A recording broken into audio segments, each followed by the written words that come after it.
എല്ലാവർക്കും നമസ്കാരം. ഇന്ന് നമ്മൾ ഡിസ്കസ് ചെയ്യുന്നത് ഹീറ്റിംഗ് എഫക്റ്റ് ഓഫ് ഇലക്ട്രിക് കറണ്ടാണ്. ഇലക്ട്രിക് കറണ്ടിൻ്റെ താപഫലത്തെക്കുറിച്ചാണ്, താപഫലം നൽകുന്ന ഉപകരണങ്ങളെക്കുറിച്ചാണ്. നമുക്കറിയാം, നമ്മുടെ വീടുകളിൽ ഉപയോഗിക്കുന്ന ഹീറ്റിംഗ് എഫക്റ്റ് തരുന്ന ഇൻസ്ട്രുമെൻറ്റ്സ് പ്രധാനമായും ഇലക്ട്രിക് അയൺ, ഇലക്ട്രിക് ഹീറ്റർ, അതുപോലെ തന്നെ ഇൻഡക്ഷൻ കുക്കർ, ഓവൻ, ഹീറ്റിംഗ് കോയിലൊക്കെയാണ്. നമ്മുടെ ടെക്സ്റ്റ് ബുക്കിൽ അത് എഴുതുവാനുള്ളൊരു സ്ഥലമുണ്ട്, അവിടെ അത് സൂചിപ്പിക്കുവാൻ ശ്രദ്ധിക്കണം. ടെക്സ്റ്റ് ബുക്കിൽ അടുത്തതായിട്ട് നമുക്കൊരു പരീക്ഷണം ചെയ്തു നോക്കുവാനാണ്. അതിതാണ്, ഒരു നിക്രോം കോയിൽ 5 സെൻറ്റിമീറ്റർ ഉള്ള ഒരു നിക്രോം കമ്പി എടുക്കുന്നു, നിക്രോം കോയിൽ. അതുപോലെ തന്നെ ഒരു 6 വോൾട്ട് ബാറ്ററി ആയിട്ട് ഈ നിക്രോം കോയിൽ കണക്ട് ചെയ്യുന്നു. അപ്പോൾ ഈ നിക്രോം കോയിൽ ഹീറ്റ് ആകുന്നതും അതൊരു ചുട്ടുപഴുത്ത് മാറുന്നതായിട്ട് നമുക്ക് കാണുവാനായിട്ട് സാധിക്കും. ഒരു റെഡ് ഹോട്ട് കളറിൽ ഇത് നമുക്ക് ഫീൽ ചെയ്യും. എന്തുകൊണ്ടായിരിക്കും ഈ നിക്രോം കോയിൽ ഇപ്രകാരം റെഡ് ഹോട്ട് കണ്ടീഷനിലേക്ക് മാറുവാൻ കാരണമായത്? ബാറ്ററിയുമായിട്ട് നിക്രോം കോയിൽ കണക്ട് ചെയ്തപ്പോഴാണ് യഥാർത്ഥത്തിൽ അതൊരു റെഡ് ഹോട്ടായിട്ട് മാറുന്നത്. ബാറ്ററി കണക്ട് ചെയ്യുന്നില്ല എങ്കിൽ അതങ്ങനെ ആകുന്നില്ല.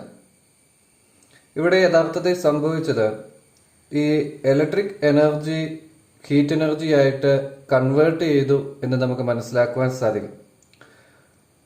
Law of conservation of energy അനുസരിച്ച് നമുക്കറിയാം, energy can neither be created nor be destroyed ആണ്. It can converted into one form to another. In this case the electrical energy converted to heat energy. ഈ electrical എനർജിയെ heat energy ആയിട്ട് convert ചെയ്യുന്നത് എല്ലാ കോയിൽസും, ഇപ്പോൾ ഇവിടെ ഒരു copper കോയിലാണ് വെച്ചിരിക്കുന്നതെങ്കിൽ ഇപ്രകാരം അതൊരു ഹീറ്റ് എനർജി അവിടെ പ്രൊഡ്യൂസ് ചെയ്യും, എന്നാലും അത്രയും റെഡ് ഹോട്ട് കണ്ടീഷനിലേക്ക് വരുന്നുണ്ടാകില്ല. അപ്പോൾ എന്തുകൊണ്ടാണ് ഈ നിക്രോം കോയിലിൻ്റെ പ്രത്യേകതയാണ് യഥാർത്ഥത്തിൽ ഇവിടെ അത് ഹോട്ടായിട്ട് ഹീറ്റ് എനർജി പ്രൊഡ്യൂസ് ചെയ്യാൻ കാരണമായത്. ആ പ്രത്യേകതകൾ എന്തൊക്കെയാണ്?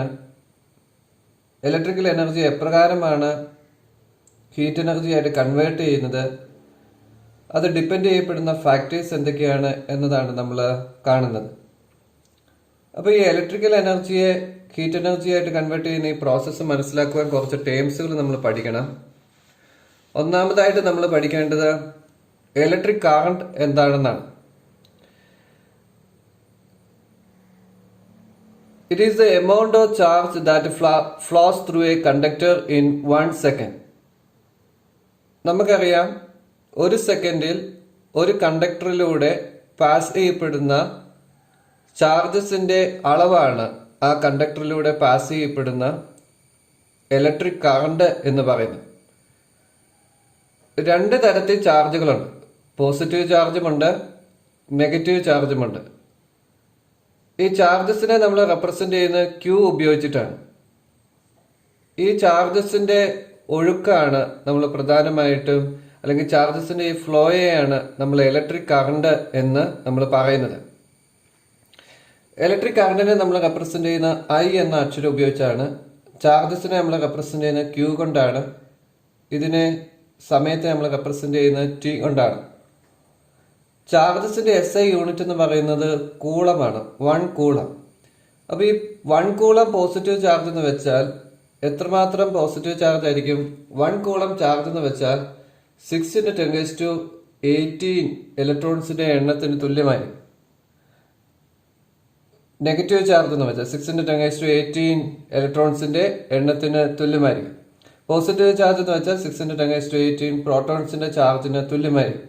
അപ്പം 1 കൂളം ചാർജ് ഒരു സെക്കൻഡിൽ ഒരു കണ്ടക്ടറിലൂടെ പാസ് ചെയ്തിട്ടുണ്ടെങ്കിൽ അതിലൂടെ കടന്നു പോകുന്ന കറണ്ടിന്റെ അളവ് നമ്മൾ കൺസിഡർ ചെയ്യുന്നത് 1 ആംപിയർ എന്നാണ്.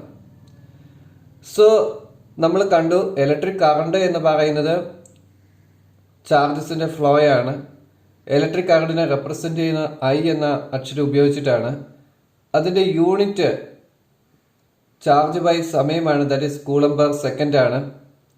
അതിന്റെ ഈ ഇലക്ട്രിക് കറണ്ടിന്റെ SI യൂണിറ്റ് എന്ന് പറയുന്നത് ആംപിയർ ആണ്.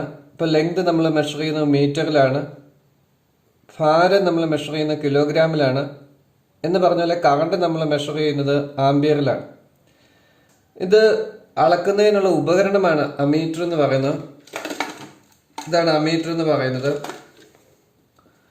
ഇത് ഉപയോഗിച്ച് നമുക്ക് അളക്കുവാനായിട്ട് സാധിക്കും കറണ്ട്. അമീറ്റർ നമ്മൾ റെപ്രസെന്റ് ചെയ്യുന്നത് A എന്ന ലെറ്റർ ഉപയോഗിച്ചിട്ടാണ്. അമീറ്റർ ഒരു സർക്യൂട്ടിൽ കണക്ട് ചെയ്യപ്പെടുന്നത് സീരീസ് ആയിട്ടായിരിക്കും. നമ്മൾ ആ സർക്യൂട്ട് ഇപ്പൊ ഇങ്ങനെ ഒരു സർക്യൂട്ട് ആണെങ്കിൽ ഇങ്ങനെയായിരിക്കും നമുക്ക് ഇത് കണക്ട് ചെയ്യുന്നത്. അപ്പൊ ഇതിലൂടെ പാസ് ചെയ്യപ്പെടുന്ന കറണ്ട് മനസ്സിലാക്കാൻ വേണ്ടി ഇത് സീരീസ് ആയിട്ടായിരിക്കും. എന്നാൽ വോൾട്ട് മീറ്റർ കണക്ട് ചെയ്യുന്നത് പാരലൽ ആയിട്ടായിരിക്കും. ഇതിന് അക്രോസ് ആയിട്ടുള്ള വോൾട്ടേജ് മെഷർ ചെയ്യാൻ വേണ്ടി കണക്ട് ചെയ്യുന്നത് ഇങ്ങനെയായിരിക്കും. അപ്പൊ എന്താണ് ഇലക്ട്രിക് കറണ്ട് എന്ന് നമ്മൾ കണ്ടു. ഇനി ഈ സർക്യൂട്ടിലൂടെ പാസ് ചെയ്യപ്പെടുന്ന കറണ്ട് 1 ആംപിയർ ആണ് എന്ന് വെച്ചാൽ 1 സെക്കൻഡിൽ ഇതിലൂടെ കടന്നു പോകുന്ന കറണ്ടിന്റെ അളവ് അഥവാ ചാർജസ് എന്ന് പറയുന്നത് എത്രയായിരിക്കും? 1 കൂളം ആയിരിക്കും. ഓക്കെ, അടുത്തതായിട്ട് നമ്മൾ മനസ്സിലാക്കേണ്ടത് പൊട്ടൻഷ്യൽ ഡിഫറൻസ് എന്താണെന്നുള്ളതാണ്. പൊട്ടൻഷ്യൽ ഡിഫറൻസ് നമുക്കറിയാം, ഒരു ഇലക്ട്രിക് കറണ്ട് പാസ് ചെയ്യണമെന്നുണ്ടെങ്കിൽ അഥവാ ചാർജസ് ഒഴുകണമെന്നുണ്ടെങ്കിൽ ഈ 2 പോയിന്റുകൾ തമ്മിൽ, ഒരു കണ്ടക്ടറിന്റെ 2 പോയിന്റുകൾ തമ്മിൽ ഒരു പൊട്ടൻഷ്യൽ ഡിഫറൻസ് ഉണ്ടായിരിക്കണം. അപ്പൊ എന്താണ് പൊട്ടൻഷ്യൽ ഡിഫറൻസ്? എങ്ങനെയാണ് നമ്മൾ മെഷർ ചെയ്യുന്നത്? പൊട്ടൻഷ്യൽ ഡിഫറൻസ് നമ്മൾ വോൾട്ടിലാണ് മെഷർ ചെയ്യുന്നത്. So the potential difference between 2 point will be 1 volt if 1 joule of work is done in moving 1 coulomb of charge from one point to other. നമ്മളൊരു conductor consider ചെയ്യാം. നമുക്കറിയാം, കറണ്ടിനെ കടത്തിവിടുന്ന അഥവാ charge ഇലക്ട്രിസിറ്റിയെ കടത്തിവിടുന്ന ഉപകരണങ്ങളെയാണ് അല്ലെങ്കിൽ വസ്തുക്കളെയാണ് നമ്മൾ conductors എന്ന് പറയുന്നത്. കടത്തിവിടാത്തവയെ ഇൻസുലേറ്റേഴ്സ്. ഇപ്പം ഈ പോയിന്റ് A എന്ന് എടുക്കാം, ഈ പോയിന്റ് B എന്ന് എടുക്കാം. ഇവ തമ്മിലുള്ള ഒരു പൊട്ടൻഷ്യൽ ഡിഫറൻസ് ഉണ്ട് എന്നിരിക്കട്ടെ. അപ്പൊ ഈ പോയിന്റ് എയിൽ ഒരു പോസിറ്റീവ് ചാർജ് ഉണ്ട്, ഒരു സോഴ്സ് ചാർജ് ഉണ്ട്, ഇവിടെ ഒരു ടെസ്റ്റ് ചാർജ് ഉണ്ട്, ഒരു സ്മോൾ പോസിറ്റീവ് ചാർജ്. അപ്പൊ ഈ പോയിന്റ് ബിയിൽ നിന്ന് പോയിന്റ് എയിലേക്ക് ഈ ചാർജിനെ കൊണ്ടുവരണം. ഇതിന്റെ ചാർജും പോസിറ്റീവ് ആണ്. അപ്പൊ ഈ ചാർജിനെ കൊണ്ടുവരുന്നതിന് വേണ്ടി നമ്മളൊരു വർക്ക് ചെയ്യേണ്ടതായിട്ട് വരുന്നു. വർക്ക് അഥവാ പ്രവൃത്തി ചെയ്യേണ്ടതായിട്ട് വരുന്നു. എന്തുകൊണ്ടാണ് പ്രവൃത്തി ചെയ്യേണ്ടതായിട്ട് വരുന്നത്? നമുക്കറിയാം, 2 പോസിറ്റീവ് ചാർജുകളെ അടുപ്പിച്ച് വെച്ചിട്ടുണ്ടെങ്കിൽ അവ എന്ത് ചെയ്യും? റിപ്പൽ ചെയ്യും അഥവാ വികർഷിക്കും. എന്തുകൊണ്ട് വികർഷിക്കപ്പെടും? ഇതിന് ചുറ്റും ഒരു ഇലക്ട്രിക് ഫീൽഡ് ഉണ്ട്. ഇതിന്റെ എഫക്റ്റ് ഉള്ള റീജിയൻ നമ്മൾ വിളിക്കുന്ന പേരാണ് ഇലക്ട്രിക് ഫീൽഡ്. ഒരു പോസിറ്റീവ് ചാർജിന്റെ റേഡിയൽ അപ്വേർഡ് ഡയറക്ഷൻ ആയിരിക്കും. അപ്പൊ ഇതിന് ഒരു ഇലക്ട്രിക് ഫീൽഡ് ഉണ്ട്. അതിന്റെ എഫക്റ്റ് ഉള്ള ഒരു റീജിയൻ ആണ് നമ്മൾ ഇലക്ട്രിക് ഫീൽഡ് എന്ന് പറയുന്നത്. അപ്പൊ ഈ പോസിറ്റീവ് ചാർജ് ഈ സോഴ്സ് ചാർജിന്റെ അടുത്തേക്ക് കൊണ്ടുവരുമ്പോൾ ഇവൻ റിപ്പൽ ചെയ്യും. അപ്പൊ അതിനുവേണ്ടി ഇതിനെ അടുത്തേക്ക് കൊണ്ടുവരുവാൻ വേണ്ടി നമ്മൾ എന്ത് ചെയ്യണം? ഒരു വർക്ക് ചെയ്യണം. നമ്മൾ ചെയ്യുന്ന വർക്ക് അത് നമ്മൾ മെഷർ ചെയ്യുന്നത് ജൂളിലാണ്. നമ്മൾ ഈ പോയിന്റ് B എന്ന് പറയുന്ന പോയിന്റിൽ നിന്ന് A എന്ന് പറയുന്ന പോയിന്റിലേക്ക് ഈ ചാർജിനെ കൊണ്ടുവരുവാൻ വേണ്ടി 1 ജൂൾ വർക്ക് ചെയ്തതായിട്ട് അല്ലെങ്കിൽ പ്രവൃത്തി ചെയ്യേണ്ടതായിട്ട് വന്നിട്ടുണ്ടെങ്കിൽ നമുക്ക് പറയാൻ സാധിക്കും ഈ 2 പോയിന്റുകൾ തമ്മിലുള്ള പൊട്ടൻഷ്യൽ ഡിഫറൻസ് 1 വോൾട്ട് ആണ്. അതായത് ബിയിൽ നിന്ന് എയിലേക്ക് 1 കൂളം ചാർജിനെ കൊണ്ടുവരുന്നതിന് വേണ്ടി വന്നിരിക്കുന്ന വർക്ക് 1 ജൂൾ ആണെങ്കിൽ നമുക്ക് പറയാൻ സാധിക്കും ഈ 2 പോയിന്റുകൾ തമ്മിലുള്ള പൊട്ടൻഷ്യൽ ഡിഫറൻസ് എന്ന് പറയുന്നത് എത്രയായിരിക്കും? 1 വോൾട്ട് ആയിരിക്കും. അപ്പൊ ഈ പൊട്ടൻഷ്യൽ ഡിഫറൻസ് നമ്മൾ മെഷർ ചെയ്യുന്നത് വോൾട്ട് മീറ്റർ ഉപയോഗിച്ചിട്ടാണ്. നമ്മൾ നേരത്തെ കണ്ടു ഈ വോൾട്ട് മീറ്റർ എങ്ങനെയാണ് കണക്ട് ചെയ്യുന്നത് നമ്മൾ കണ്ടു. ഇതാണ് വോൾട്ട് മീറ്റർ. ഈ വോൾട്ട് മീറ്റർ ആണ് ഒരു സർക്യൂട്ടിലെ പൊട്ടൻഷ്യൽ ഡിഫറൻസ് നമുക്ക് മെഷർ ചെയ്യുന്നത്. ഒരു സർക്യൂട്ടിൽ നമ്മളിപ്പം ഒരു വോൾട്ട് മീറ്റർ റെപ്രസെന്റ് ചെയ്യുന്നത് ഇങ്ങനെയാണ്, വി എന്ന ലെറ്റർ ഉപയോഗിച്ചുകൊണ്ടാണ്. ഈ പൊട്ടൻഷ്യൽ ഡിഫറൻസ് നമുക്ക് മെഷർ ചെയ്യാൻ വോൾട്ട് മീറ്റർ ഉപയോഗിക്കുമെന്ന് നമ്മൾ കണ്ടു. ഇനി ഇത് ഉപയോഗിച്ച് നമ്മൾ ഇതിന്റെ ഈ പൊട്ടൻഷ്യൽ ഡിഫറൻസിന്റെ 1 ജൂൾ അല്ല, ഇപ്പൊ 5 ജൂൾ ആണ് എന്നിരിക്കട്ടെ. ഈ രണ്ട് പോയിന്റുകൾ തമ്മിലുള്ള പൊട്ടൻഷ്യൽ 5 ജൂൾ വർക്ക് ചെയ്യേണ്ടതായിട്ട് ഉണ്ട് എന്നിരിക്കട്ടെ, ഒരു 1 കൂളം ചാർജിനെ ബിയിൽ നിന്ന് എയിലേക്ക് കൊണ്ടുവരുന്നതിന് വേണ്ടി. അപ്പൊ ഈ രണ്ട് പോയിന്റുകൾ തമ്മിലുള്ള പൊട്ടൻഷ്യൽ ഡിഫറൻസ് എന്ന് പറയുന്നത് 5 വോൾട്ട് ആണ് എന്ന് മനസ്സിലാക്കണം. ബാറ്ററി യഥാർത്ഥത്തിൽ ഒരു സെല്ല് യഥാർത്ഥത്തിൽ ആ സർക്യൂട്ടിന്റെ ഉള്ളിൽ ഒരു പൊട്ടൻഷ്യൽ ഡിഫറൻസ് ഡെവലപ്പ് ചെയ്യുന്നു എന്ന് നമ്മൾ മനസ്സിലാക്കണം. അടുത്തതായിട്ട് നമ്മൾ മനസ്സിലാക്കേണ്ടത് റെസിസ്റ്റേഴ്സ് എന്താണെന്നുള്ളതാണ്. നമ്മൾ നേരത്തെ കണ്ടു കഴിഞ്ഞു, വൈദ്യുതിയെ കടത്തിവിടുന്ന വസ്തുക്കളുണ്ട്, അവയെ നമ്മൾ ചാലകങ്ങൾ അഥവാ കണ്ടക്ടേഴ്സ് എന്ന് പറയും. വൈദ്യുതിയെ കടത്തിവിടാത്ത വസ്തുക്കളുണ്ട്, അവയെയാണ് നമ്മൾ ഇൻസുലേറ്റേഴ്സ് എന്ന് പറയുന്നത്. അപ്പോൾ ഒരു വസ്തുവിലൂടെ വൈദ്യുതിയെ കടത്തിവിടുവാൻ അല്ലെങ്കിൽ ഇലക്ട്രിക് ചാർജസിനെ കടത്തിവിടുന്നത് പ്രതിരോധിക്കുന്ന വസ്തുക്കളെയാണ് അല്ലെങ്കിൽ റെസിസ്റ്റ് ചെയ്യുന്ന വസ്തുക്കളെയാണ് നമ്മൾ റെസിസ്റ്റേഴ്സ് എന്ന് പറയുന്നത്. So the resistance is the opposition to the flow of current in an electric circuit. ഈ ചാർജസിന്റെ ഒഴുക്കിനെ അഥവാ കറണ്ടിനെ തടസ്സപ്പെടുത്തുന്നതിനെയാണ് നമ്മൾ റെസിസ്റ്റൻസ് എന്ന് പറയുന്നത്. ആ തടസ്സപ്പെടുത്തുന്നവയെയാണ് നമ്മൾ റെസിസ്റ്റേഴ്സ് എന്ന് പറയുന്നത്. അപ്പോൾ ഓരോ വസ്തുവിന്റെയും റെസിസ്റ്റൻസ് പവർ അല്ലെങ്കിൽ റെസിസ്റ്റൻസ് ക്യാരക്ടർ ഡിഫറെന്റ് ആയിരിക്കും. യൂണിറ്റ് ഓഫ് റെസിസ്റ്റൻസ് നമുക്കറിയാം ഓം ആണ്. അതിനെ നമ്മളൊരു സർക്യൂട്ടിൽ ഒരു റെസിസ്റ്ററിനെ റെപ്രസെന്റ് ചെയ്യുന്നത് ഇപ്രകാരമായിരിക്കും. ഇനി എന്തൊക്കെ ഫാക്ടേഴ്സ് ആണ് റെസിസ്റ്ററിനെ ഡിപ്പെൻഡ് ചെയ്യപ്പെടുന്നത്? ഈ ഒരു മെറ്റീരിയലിന്റെ നേച്ചർ റെസിസ്റ്റൻസിനെ ഡിപ്പെൻഡ് ചെയ്യും. കോപ്പറിനും ടെങ്സ്റ്റനും ഒരുപോലെയല്ല ഇലക്ട്രിക് കറണ്ടിനെ റെസിസ്റ്റ് ചെയ്യാനുള്ള കഴിവ്. കോപ്പറിന് നമുക്കറിയാം റെസിസ്റ്റൻസ് പവർ വളരെ കുറവായിരിക്കും, വൈദ്യുതിയെ കടത്തിവിടും. ലെങ്ത് ഓഫ് ദ കണ്ടക്ടർ, ഇപ്പൊ 2 ടെങ്സ്റ്റൻ കേബിൾ എടുത്തു അല്ലെങ്കിൽ നിക്രോം കേബിൾ എടുത്തു. ഒരെണ്ണത്തിന് 5 സെന്റിമീറ്റർ, ഒരെണ്ണത്തിന് 25 സെന്റിമീറ്റർ. രണ്ടും നിക്രോമാണ്, പക്ഷെ ലെങ്ത് കൂടുന്തോറും അതിന്റെ റെസിസ്റ്റൻസ് വാല്യൂ എന്ത് ചെയ്യും? കൂടും. So the length of the conductor is directly proportional to the resistance. Thickness of the conductor, 2 nichrome cable എടുത്തു. ഒരെണ്ണത്തിന് നല്ല വണ്ണമുണ്ട്, ഒരെണ്ണത്തിന് വണ്ണം വളരെ കുറവാണ്. അപ്പൊ വണ്ണം കൂടിയതിനെ സംബന്ധിച്ചിടത്തോളം അതിന്റെ റെസിസ്റ്റൻസ് പവർ എന്തായിരിക്കും? കുറവായിരിക്കും. ആ മെറ്റീരിയലിന്റെ വണ്ണം കൂടുന്തോറും അതിന്റെ റെസിസ്റ്റൻസ് വാല്യൂ എന്ത് ചെയ്യുന്നു? കുറഞ്ഞു വരുന്നു. ഇനി രണ്ടെണ്ണത്തിന്റെയും ടെമ്പറേച്ചർ, ഒരെണ്ണത്തിന്റെ നോർമൽ ടെമ്പറേച്ചറും ഒരെണ്ണത്തിന്റെ ടെമ്പറേച്ചറും നമ്മൾ കൂട്ടുകയും ചെയ്യുന്നു. ടെമ്പറേച്ചർ കൂട്ടുമ്പോൾ അതിന്റെ റെസിസ്റ്റൻസ് വാല്യൂ കൂടുന്നു എന്ന് നമ്മൾ മനസ്സിലാക്കണം. ഇനി അടുത്തതായിട്ട് നമ്മൾ മനസ്സിലാക്കേണ്ടത് ഇലക്ട്രിക് പവർ എന്നാൽ എന്താണ് എന്നുള്ളതാണ്. ഇലക്ട്രിക് പവർ അഥവാ ശക്തി. നമുക്കറിയാം, ഒരു വസ്തുവിന് പവർ എന്ന് പറയുന്നത് നമ്മൾ എന്താണ്? ഒരു ഇലക്ട്രോണിക് ഡിവൈസിന് പ്രവൃത്തി ചെയ്യുവാനുള്ള കഴിവിനെയാണ് നമ്മൾ എബിലിറ്റി ടു ഡു വർക്കാണ് യഥാർത്ഥത്തിൽ ഇലക്ട്രിക് പവർ എന്ന് പറയുന്നത്. അപ്പം ഇവിടെ ഈ ബാറ്ററി ആണ് പ്രവൃത്തി ചെയ്യപ്പെടുന്നത്, വർക്ക് ചെയ്യപ്പെടുന്നത്. ബാറ്ററി എന്ത് വർക്കാ ചെയ്യുന്നത്? ഇലക്ട്രിക് എനർജിയെ നിക്രോം കേബിൾ ഉൾപ്പെടുത്തിയിരിക്കുന്ന സർക്യൂട്ടിലേക്ക് കടത്തിവിടുന്നു. അപ്പൊ ബാറ്ററിയുടെ പവർ എത്രമാത്രമാണ്, ബാറ്ററി ചെയ്യുന്ന പ്രവൃത്തി എത്രമാത്രമാണ് എന്നതാണ് നാം മനസ്സിലാക്കുന്നത്.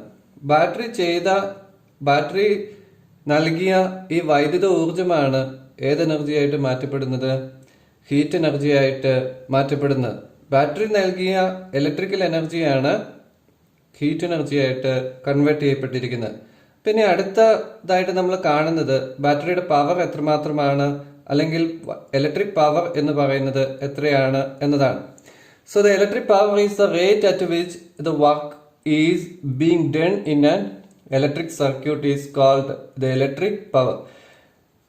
ചെയ്യുന്ന പ്രവൃത്തിയുടെ നിരക്കാണ്. The rate at which the work is being done in an electric circuit. So in other ways, the electric power is defined as the rate of transfer of energy. എത്രമാത്രം എനർജിയാണ് ട്രാൻസ്ഫർ ചെയ്തേക്കുന്നത് എന്നുള്ളതാണ്. ഇവിടെ ആ എനർജി ട്രാൻസ്ഫർ ചെയ്യുന്ന ആരായിരിക്കും? Battery ആയിരിക്കും. So power നമ്മൾ മെഷർ ചെയ്യുന്നത് റേറ്റ് ഓഫ് വർക്കാണ്. That is work divide by time. വർക്കിന്റെ യൂണിറ്റ് എന്ന് പറയുന്നത് SI യൂണിറ്റ് ജൂൾ ആണ്, ടൈമിൻ്റെത് സെക്കൻഡ് ആണ്. So the power is equal to joule per second. ഇനി ഈ പവറിന്റെ യൂണിറ്റ് നമ്മൾ പറയുന്നത് വാട്ടിലാണ്. അപ്പോൾ 1 വാട്ട് എന്ന് പറയുന്നത് 1 ജൂൾ പെർ സെക്കൻഡ് ആയിരിക്കും. അതായത് ഒരു ഇലക്ട്രോണിക് ഡിവൈസ് 1 വാട്ട് പവർ ഉള്ള ഡിവൈസ് ആണെന്ന് വെച്ചാൽ അതിന്റെ അർത്ഥം ആ ഇലക്ട്രോണിക് ഡിവൈസ് ഒരു സെക്കൻഡിൽ 1 ജൂൾ പ്രവൃത്തി ചെയ്യും. ഒരു സെക്കൻഡിൽ 1 ജൂൾ പ്രവൃത്തിയായിരിക്കും അത് ചെയ്യുന്നത്. എന്നാൽ ഒരു ഇലക്ട്രോണിക് ഡിവൈസ് 100 വാട്ട് പവർ ഉള്ളതാണെന്ന് വെച്ചാൽ അതിന്റെ അർത്ഥം എന്തായിരിക്കും? അത് ചെയ്യുന്ന പ്രവൃത്തി ഒരു സെക്കൻഡിൽ എത്ര ജൂൾ പ്രവൃത്തി ചെയ്യും? 100 ജൂൾ പ്രവൃത്തി ചെയ്യും, 100 ജൂൾ പ്രവൃത്തി ചെയ്യും. ഇനി നമ്മുടെ വീട്ടിൽ ഉപയോഗിക്കുന്ന ഒരു മോട്ടർ 1 HP പവർ ഉള്ളതാണ്, 1 ഹോഴ്സ് പവർ ഉള്ളതാണെന്ന് വെച്ചാൽ അതിന്റെ അർത്ഥം അതിന്റെ പവർ 746 വാട്ടാണ് എന്നാണ്. അതിന്റെ അർത്ഥം എന്തായിരിക്കും? ഒരു സെക്കൻഡിൽ അത് എത്ര ജൂൾ പ്രവൃത്തി ചെയ്യും? 746 ജൂൾസ് പെർ സെക്കൻഡ് അത് ചെയ്യും എന്ന് നമ്മൾ മനസ്സിലാക്കണം. So the rate at which the work is done being in an electric circuit is called electric power. ഇനി നമ്മൾ നേരത്തെ ഡിസ്കസ് ചെയ്ത നമ്മളുടെ സർക്യൂട്ടിലേക്ക് വരാം. സർക്യൂട്ട് ഇതായിരുന്നു. ഒരു നിക്രോം വയർ, അതൊരു റെസിസ്റ്റർ ആണ്. ഇപ്പൊ നമ്മൾ ആ സിമ്പിൾ ഉപയോഗിച്ചേക്കുന്നത് നിങ്ങൾക്ക് അവിടെ കാണാം. ആ നിക്രോം വയറിൽ കറണ്ട് മെഷർ ചെയ്യാൻ ഒരു അമ്മീറ്റർ ഉപയോഗിച്ചിരിക്കുന്നു. അതിന് അക്രോസ് ആയിട്ട് ഒരു പൊട്ടൻഷ്യൽ ഡിഫറൻസ്, ഈ നിക്രോം വയറിന് അക്രോസ് ആയിട്ടുള്ള പൊട്ടൻഷ്യൽ ഡിഫറൻസ് മനസ്സിലാക്കാൻ വോൾട്ട് മീറ്റർ ഉപയോഗിച്ചിരിക്കുന്നു, ബാറ്ററി ഉപയോഗിച്ചിരിക്കുന്നു, സ്വിച്ച്, നമുക്ക് കറണ്ടിനെ നിയന്ത്രിക്കാൻ സ്വിച്ച് ഉപയോഗിച്ചിരിക്കുന്നു. ഇനി ആലോചിച്ച് നോക്കിയേ, നമ്മൾ ഇനി മനസ്സിലാക്കുന്ന ഒരു കാര്യം, ഈ ബാറ്ററി എത്രമാത്രം എനർജിയാണ് ഈ നിക്രോം വയറിന് കൊടുത്തിരിക്കുന്നത്. ആ എനർജിയാണ് ബാറ്ററി ചെയ്തിരിക്കുന്ന ആ വർക്കാണ്, ആ എനർജി ആണ് യഥാർത്ഥത്തിൽ ഇവിടെ ഏത് എനർജി ആയിട്ട് കൺവേർട്ട് ചെയ്യപ്പെട്ടിരിക്കുന്നത്? ഹീറ്റ് എനർജി ആയിട്ട് കൺവേർട്ട് ചെയ്യപ്പെട്ടിരിക്കുന്നത്. നമുക്ക് അറിയാവുന്ന കാര്യം ഇതാണ്. ഇലക്ട്രിക് കറണ്ട് എന്ന് പറയുന്നത് നമ്മൾ കണ്ടു rate of flow of charges ആണ്, ദാറ്റ് ഈസ് Q/T ആണ്. അപ്പം ഒരു സെക്കൻഡിൽ പാസ് ചെയ്യപ്പെടുന്ന ചാർജ് അത് 1 കൂളം ആണെന്നിരിക്കട്ടെ. അങ്ങനെയാണെങ്കിൽ T സെക്കൻഡ് കൊണ്ട് പാസ് ചെയ്യപ്പെട്ടിരിക്കുന്ന ചാർജ് എന്ന് പറയുന്നത് എത്രയായിരിക്കും? I/T ആയിരിക്കും. സോ I = Q/T ആണ്. അങ്ങനെയാണെങ്കിൽ Q = ചാർജ് എന്ന് പറയുന്നത് എത്രയായിരിക്കും? I/T ആയിരിക്കും. ഇനി നമ്മൾ ഡിസ്കസ് ചെയ്യുന്ന ഒരു പ്രധാനപ്പെട്ട കാര്യം, നമ്മൾ പവർ എത്രമാത്രമാണ്, അഥവാ ഇവിടെ നമ്മൾ ഉപയോഗിച്ചിരിക്കുന്ന ഇലക്ട്രിക് എനർജി എത്രമാത്രമാണെന്ന് നമ്മൾ കാണുകയാണ്. അപ്പൊ അത് കാണുന്നതിന് വേണ്ടി നമുക്കറിയാം, ഇതാണ് നമ്മളുടെ സർക്യൂട്ട്. ഈ സർക്യൂട്ട് ഞാൻ ഇങ്ങോട്ട് വരയ്ക്കുകയാണ്. ഇത് നമ്മളുടെ റെസിസ്റ്റർ. ഇവിടെ 1 കൂളം ചാർജ് ആണ് പാസ് ചെയ്യുന്നതെന്നിരിക്കട്ടെ. ഈ 1 കൂളം ചാർജിനെ ഈ പോയിന്റ് എക്സിൽ നിന്ന് പോയിന്റ് Y വരെ മൂവ് ചെയ്യുന്നതിന് എനിക്ക് 1 ജൂൾ പ്രവൃത്തി ചെയ്യേണ്ടതായിട്ട് വന്നു എന്നിരിക്കട്ടെ. ഈ എക്സിൽ നിന്ന് വൈയിലേക്ക് ഈ 1 കൂളം ചാർജിനെ കൊണ്ടുപോകുന്നതിന് എനിക്ക് വേണ്ടി വന്നിരിക്കുന്ന വർക്ക് എത്രയാണ്? വർക്ക് എന്ന് പറയുന്നത് 1 ജൂൾ ആണ് എന്നിരിക്കട്ടെ. അങ്ങനെയാണെങ്കിൽ ഇതിന് അക്രോസ് ആയിട്ടുള്ള പൊട്ടൻഷ്യൽ ഡിഫറൻസ് എത്രയായിരിക്കും? 1 ആയിരിക്കും. അത് നമ്മളുടെ നേരത്തെ ഡെഫിനിഷൻ ആണല്ലോ. ആ ഡെഫിനിഷൻ അനുസരിച്ച് ഈ പോയിന്റിൽ നിന്ന് ഈ പോയിന്റിലേക്ക് ഒരു ചാർജിനെ കൊണ്ടുവരുന്നതിന് 1 ജൂൾ പ്രവൃത്തി ചെയ്തിട്ടുണ്ടെങ്കിൽ, 1 ജൂൾ വർക്ക് ആയിട്ടുണ്ടെങ്കിൽ ഇതിന് അക്രോസ് ആയിട്ടുള്ള പൊട്ടൻഷ്യൽ ഡിഫറൻസ് V വോൾട്ട് ആയിരിക്കും. ഞാൻ അതിനെ മറ്റൊരു തരത്തിൽ പറയാണ്. ഈ 2 പോയിന്റുകൾക്കിടയിലുള്ള പൊട്ടൻഷ്യൽ 1 വോൾട്ട് ആണ് എങ്കിൽ ഈ പോയിന്റിൽ നിന്ന് ഈ പോയിന്റിലേക്ക് ഒരു 1 കൂളം ചാർജിനെ കൊണ്ടുവരുന്നതിന് എനിക്ക് 1 ജൂൾ വർക്ക് ചെയ്യേണ്ടതായിട്ട് വരും. ആ അതേ വോൾട്ടിന്റെ ഡെഫിനിഷൻ നമ്മൾ തിരിച്ചു പറഞ്ഞതേ ഉള്ളൂ. ഇതിന് അക്രോസ് ആയിട്ട്, ഈ പോയിന്റിന് അക്രോസ് ആയിട്ട് 1 വോൾട്ടിൽ ഒരു ചാർജിനെ കൊണ്ടുവരണം. 1 വോൾട്ട് പൊട്ടൻഷ്യൽ ഡിഫറൻസിൽ 1 കൂളം ചാർജിനെ കൊണ്ടുവരാൻ എനിക്ക് 1 ജൂൾ പ്രവൃത്തി ചെയ്യേണ്ടതായിട്ട് വരും.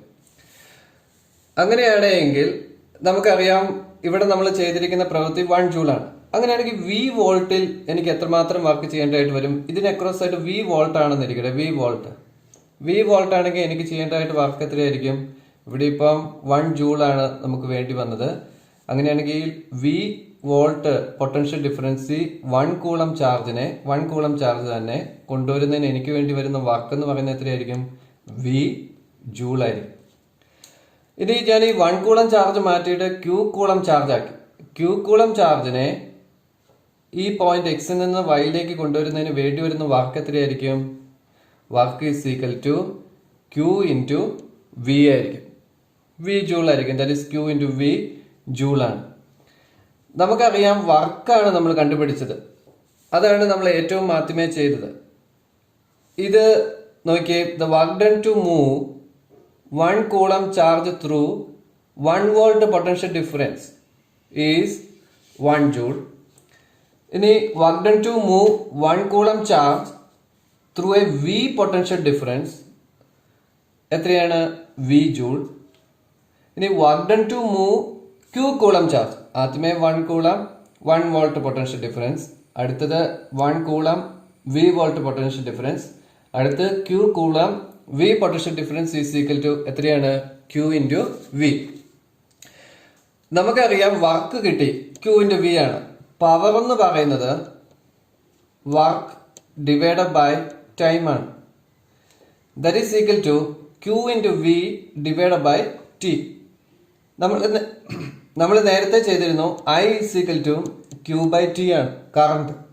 അപ്പൊ ഈ ഇക്വേഷൻ നമ്മൾ ഇട്ട് കൊടുക്കുമ്പോൾ എത്ര വരും? Q ബൈ T എന്ന് പറയുന്നത് നമുക്ക് എന്തെഴുതാം? I into V. So the power is equal to എന്താണ്? I ഇൻറ്റു V ആണ്. So the power given to the circuit in T second is equal to work divided by T is equal to Q into V by T is equal to I into V ആണ്. So the energy given to the circuit by the battery in T second is equal to P into T is equal to V I T. ഇവിടം വരെ നമുക്കറിയാം I into V അല്ലെങ്കിൽ V into I ആണ്. ഇത് 1 second ചെയ്യുന്ന വർക്കാണ് battery. So the അഥവാ power ആണ്. Power transferring to the circuit ആണ്. Or energy transferring to the circuit ആണ്. ഒരു ബാറ്ററി ആ സർക്യൂട്ടിലേക്ക് നൽകുന്ന പവർ അഥവാ എനർജി ട്രാൻസ്ഫറിങ് എന്ന് പറയുന്നതാണ് നമ്മൾ കണ്ടത് I ഇൻറ്റു V ആണ്. അത് 1 സെക്കൻഡിൽ. അങ്ങനെയാണെങ്കിൽ ആ ബാറ്ററി ആ സർക്യൂട്ടിലേക്ക് നൽകുന്ന എനർജി ട്രാൻസ്ഫറിങ് അഥവാ പവർ എന്ന് പറയുന്നത് T സെക്കൻഡിൽ എത്രയായിരിക്കും? P into T is equal to V I T ആയിരിക്കും. V I T ആയിരിക്കും. So the power, the energy given to the circuit or power by the battery in T second is equal to V I T ആയിരിക്കും. അപ്പം ഇവിടുത്തെ ഈ battery ഈ സർക്യൂട്ടിലേക്ക് നൽകുന്ന energy എന്ന് പറയുന്നത് VIT ആയിരിക്കും. ഇവിടെ നൽകിയിരിക്കുന്ന എനർജി ഏത് എനർജിയാണ്? ഇലക്ട്രിക്കൽ എനർജിയാണ്. ഈ ഇലക്ട്രിക്കൽ എനർജിയാണ് ഏത് എനർജി ആയിട്ട് ട്രാൻസ്ഫർ ചെയ്തേക്കുന്നത്? ഹീറ്റ് എനർജി ആയിട്ട് ട്രാൻസ്ഫർ ചെയ്തേക്കുന്നത്. ഇവിടെ നൽകിയിരിക്കുന്ന ഇലക്ട്രിക്കൽ എനർജി നമ്മൾ കണ്ടുപിടിച്ചു. അതെത്രയാണ്? VIT ആണ്.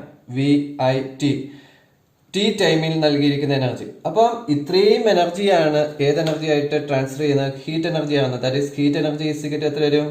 VIT. നമ്മൾ ഈ ഇലക്ട്രോണിക് സർക്യൂട്ട് നമ്മൾ കണ്ടതാണ്.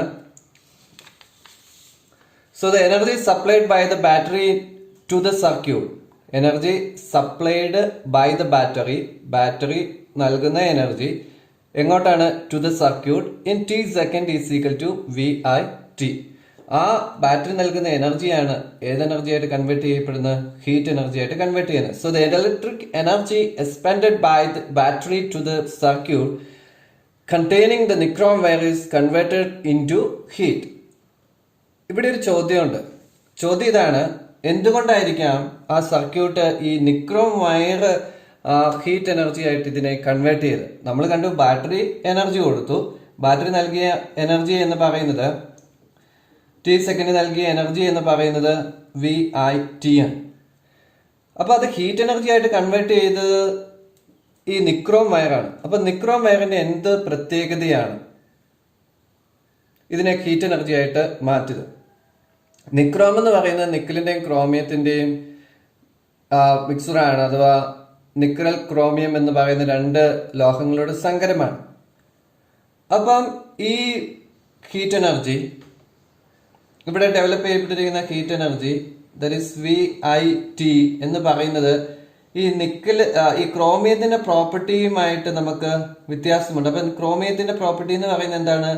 ഇലക്ട്രിക് കറണ്ടിനെ കടത്തി വിടുവാനുള്ള അതിന്റെ ബിഹേവിയർ ആണ്. അപ്പൊ ഇലക്ട്രിക് കറണ്ടിനെ കടത്തി വിടുവാൻ ഓരോ മെറ്റീരിയലിനുമുള്ള ബിഹേവിയർ നമ്മൾ പറയുന്നത് റെസിസ്റ്റേഴ്സിന്റെ ടേമിലാണ്. റെസിസ്റ്റൻസ് പ്രോപ്പർട്ടി ഡിഫറെന്റ് ആണ് ഓരോന്നിനും. അപ്പൊ ഈ ഇക്വേഷൻ നമ്മൾ റെസിസ്റ്ററിന്റെ ടേമിൽ എഴുതുക എന്നുള്ളതാണ് അടുത്ത നമ്മളുടെ എയിം. അപ്പൊ നമുക്കറിയാം ഓംസ് ലോ നമ്മൾ പഠിച്ചിട്ടുണ്ട്. ഓംസ് ലോ അനുസരിച്ച് എന്താണ്? ഓംസ് ലോ പറയുന്ന ഇതാണ്, ഇത് electric current is proportional to the voltage and inversely proportional to the resistance. ഒരു സർക്യൂട്ടിലൂടെ പാസ് ചെയ്യപ്പെടുന്ന അല്ലെങ്കിൽ ഒരു സർക്യൂട്ടിൽ രൂപപ്പെടുന്ന ഈ സർക്യൂട്ടിലൂടെ പാസ് ചെയ്യപ്പെടുന്ന ഇലക്ട്രിക് കറണ്ട് എന്ന് പറയുന്നത് ഈ സർക്യൂട്ടിൽ അപ്ലൈ ചെയ്യപ്പെടുന്ന പൊട്ടൻഷ്യൽ ഡിഫറൻസിന് നേർ അനുപാതത്തിലായിരിക്കും. So the electric current is directly proportional to the voltage and inversely proportional to the resistance ആണ്. അപ്പൊ ഈ നിക്രോം കേബിളിലൂടെ പാസ് ചെയ്യപ്പെടുന്ന കറണ്ട് എന്ന് പറയുന്നത് അതിന് അക്രോസ് ആയിട്ട് നൽകിയിരിക്കുന്ന പൊട്ടൻഷ്യൽ ഡിഫറൻസിന് ഡയറക്ട്ലി പ്രൊപ്പോർഷണൽ ആണ്. സിമ്പിളി നമുക്ക് മനസ്സിലാകാവുന്നതേ ഉള്ളൂ. 6 volt battery 6 volt potential difference develop ചെയ്യപ്പെടുന്നുണ്ട്. അപ്പോൾ ഒരു ഇലക്ട്രിക് കറണ്ട് സർക്യൂട്ടിലൂടെ പാസ് ചെയ്യും. പൊട്ടൻഷ്യൽ ഡിഫറൻസ് നമ്മൾ കൂട്ടി 9 വോൾട്ട് ബാറ്ററി വെച്ചു. അപ്പൊ എന്ത് സംഭവിക്കും? കൂടുതൽ പൊട്ടൻഷ്യൽ ഡിഫറൻസ് ആയി. അപ്പൊ എന്താണ്? കൂടുതൽ കറണ്ട് അതിലൂടെ പാസ് ചെയ്തു. അതാണ് ഇവിടെ എഴുതിയിരിക്കുന്നത്. കറണ്ട് എന്ന് പറയുന്നത് പൊട്ടൻഷ്യൽ ഡിഫറൻസിന് നേർ അനുപാതത്തിലായിരിക്കും. V is directly proportional to I ആണ്. എന്താ നോക്കിയേ, ആ പ്രൊപ്പോർഷണാലിറ്റി കോൺസ്റ്റന്റ് കളയാനാണ് നമ്മൾ റെസിസ്റ്റൻസ്. അവിടെ ഒരു കണ്ടീഷൻ ഉണ്ട്, റെസിസ്റ്റൻസിനനുസരിച്ച് അത് മാറ്റം വരും. അഥവാ കറണ്ട് I ഇസിക്കൽ നമുക്ക് എന്ത് എഴുതാൻ സാധിക്കും? V/R. കറണ്ട് എന്ന് പറയുന്ന പൊട്ടൻഷ്യലിന് നേർ അനുപാതത്തിലായിരിക്കും. റെസിസ്റ്റൻസിന് എന്തായിരിക്കും? ഇൻവേഴ്സ്ലി പ്രൊപ്പോർഷണൽ ആയിരിക്കും. റെസിസ്റ്റൻസ് കൂടുന്തോറും ആ സർക്യൂട്ടിലൂടെ പാസ് ചെയ്യപ്പെടുന്ന കറണ്ടിന്റെ അളവ് കുറയും. അപ്പോൾ ഓംസ് ലോ അനുസരിച്ച് നമുക്കറിയാം V = IR ആണ്. അപ്പം നമ്മൾ കണ്ട ഇക്വേഷൻ നമുക്ക് എങ്ങനെ എഴുതാൻ സാധിക്കും? നമ്മൾ എഴുതി, ഒരു ബാറ്ററി ഇലക്ട്രിക് സർക്യൂട്ടിലേക്ക് നൽകുന്ന എനർജി എന്ന് പറയുന്നത് ഹീറ്റ് എനർജി എന്ന് പറയുന്നത് ഇലക്ട്രിക്കൽ എനർജി ഹീറ്റ് എനർജി ആവും. അത് എന്ന് പറയുന്നത് V/I/T ആണ്. നമുക്കറിയാം ഓംസ് ലോ അനുസരിച്ച് ആ സർക്യൂട്ടിലൂടെ പാസ് ചെയ്യപ്പെടുന്ന കറണ്ട് എന്ന് പറയുന്നത് അതിന്റെ പൊട്ടൻഷ്യൽ ഡിഫറൻസിന്റെ നേർ അനുപാതത്തിലാണ്, ഡയറക്ട്ലി പ്രൊപ്പോർഷണൽ ആണ്. ദാറ്റ് ഇസ് V = എന്താണ്? I/R ആണ്. അപ്പൊ ഈ V എന്ന് പറയുന്നത് പൊട്ടൻഷ്യൽ ഡിഫറൻസ് കറണ്ടിന്റെ റെസിസ്റ്റൻസിന്റെ ടൈമിൽ എഴുതുമ്പോൾ നമുക്ക് ഈ വിയുടെ സ്ഥാനത്ത് എന്ത് എഴുതാൻ സാധിക്കും? ദാറ്റ് ഈസ് H = I/R/I/T ആണ്. ഐയും ഐയും കൂടി മൾട്ടിപ്ലൈ ചെയ്യുമ്പോൾ എത്ര വരും? I²R/T. ഇപ്പൊ ഇവിടെ നമ്മൾ കൊടുത്തിരിക്കുന്ന ഈ ഇലക്ട്രിക്കൽ എനർജി ഹീറ്റ് എനർജി ആയിട്ട് കൺവേർട്ട് ചെയ്യപ്പെടുന്ന ഹീറ്റ് എനർജി എന്തിനെയൊക്കെ ഡിപ്പെൻഡ് ചെയ്യപ്പെട്ടിരിക്കുന്നു? ഇലക്ട്രിക് കറണ്ടിന്റെ സ്ക്വയറിനനുസരിച്ച് അത് വേരി ചെയ്യപ്പെടും. അതുപോലെ തന്നെ മെറ്റീരിയലിന്റെ ഇവിടെ ഡെവലപ്പ് ചെയ്യപ്പെട്ടിരിക്കുന്ന ഹീറ്റ് എനർജി ആ മെറ്റീരിയലിന്റെ റെസിസ്റ്റൻസിനും അനുസരിച്ച് ഡയറക്ട്ലി പ്രൊപ്പോർഷണൽ ആയിരിക്കും. റെസിസ്റ്റൻസ് കൂടുതലാണെങ്കിൽ പ്രൊഡ്യൂസ് ചെയ്യപ്പെടുന്ന ഹീറ്റ് എനർജി എന്താണ്? കൂടുതലാണ്. അതുകൊണ്ടാണ് കോപ്പർ കേബിള് ഇവിടെ വെക്കുമ്പോൾ റെസിസ്റ്റൻസ് കുറവാണ്. അതുകൊണ്ട് ഹീറ്റ് എനർജി എന്തായിരിക്കും? പ്രൊഡ്യൂസ് ചെയ്യപ്പെടുന്ന ഹീറ്റ് എനർജി കുറവായിരിക്കും. ടൈം കൂടുന്തോറും ഡെവലപ്പ് ചെയ്യപ്പെടുന്ന ഹീറ്റ് എനർജി എന്തായിരിക്കും? കൂടുതൽ ആയിരിക്കും. നമ്മൾ ഓംസ് ലോ കണ്ടു കഴിഞ്ഞു. The law states that the electric current is proportional to the voltage and inversely proportional to the resistance. ഇത് ഓംസ് ലോ ഓർത്തിരിക്കാനുള്ള ഒരു സിമ്പിൾ പിക്ചർ റെപ്രസെന്റേഷൻ ആണ്. ഈ ഓംസ് ലോ അനുസരിച്ച് നമ്മൾ കണ്ടു V = IR ആണ്. ഇത് നമ്മളുടെ ഇക്വേഷൻ സബ്സ്റ്റിറ്റ്യൂട്ട് ചെയ്യുമ്പോൾ H is equal to എന്താണ് I into R into I into T ആണ്. That is equal to I squared R T ആണ്.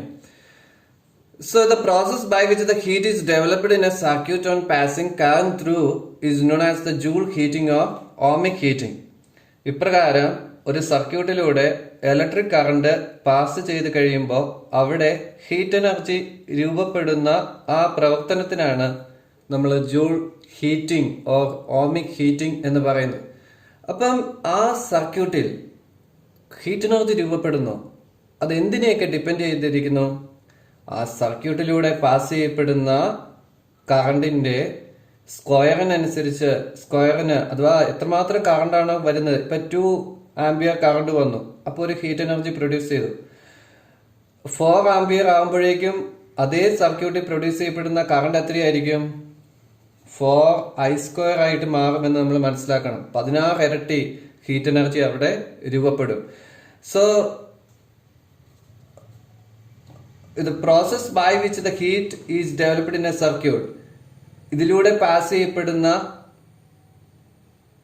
കറണ്ടിന്റെ സ്ക്വയറിനനുസരിച്ച് വേരി ചെയ്യും. ആ സർക്യൂട്ടിൽ നമ്മൾ വെച്ചിരിക്കുന്ന വസ്തുവിന്റെ റെസിസ്റ്റൻസിനനുസരിച്ച് വേരി ചെയ്യപ്പെടും, ഡയറക്ട്ലി വേരി ചെയ്യപ്പെടും, ടൈം കൂടുന്നതനുസരിച്ച് വേരി ചെയ്യപ്പെടും എന്ന് നമ്മൾ മനസ്സിലാക്കണം. ഇതാണ് ജൂൾസ് ലോ എന്ന് പറയുന്നത്. So the Joule's law States that ഒരു സർക്യൂട്ടിൽ ഡെവലപ്പ് ചെയ്യപ്പെടുന്ന ഹീറ്റ് എത്രമാത്രമുണ്ട് എന്നതാണ് ജൂൾസ് ലോ പറയുന്നത്. The Joule's law States that the heat developed in A circuit carrying a conductor is directly proportional to the product of the square of the current I in the conductor. ആ കണ്ടക്ടറിലൂടെ pass ചെയ്യപ്പെടുന്ന current ആയിരിക്കും the resistance of the conductor and the time t of the flow of the current. That is, H is directly proportional to I squared RT, or H is equal to I squared RT joule. I നമ്മൾ common ആയിട്ട് measure ചെയ്യുന്ന ആംബിയറിലാണ്. That is I is the current in ampere, R is the resistance in ohm, and T is time in second. So this is very important law, Joule's law. ഇത് Joule's law discuss ചെയ്യപ്പെടുന്നതും പഠിക്കേണ്ടതും വളരെ importance ആണ്. So ഇത് law നമ്മൾ കണ്ടു കഴിഞ്ഞു.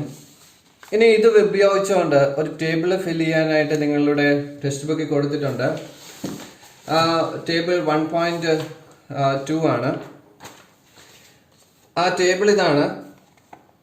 ഇവിടെ resistance of the conductor 2R, intensity of the current I, time flow which current flows in second T, heat generated.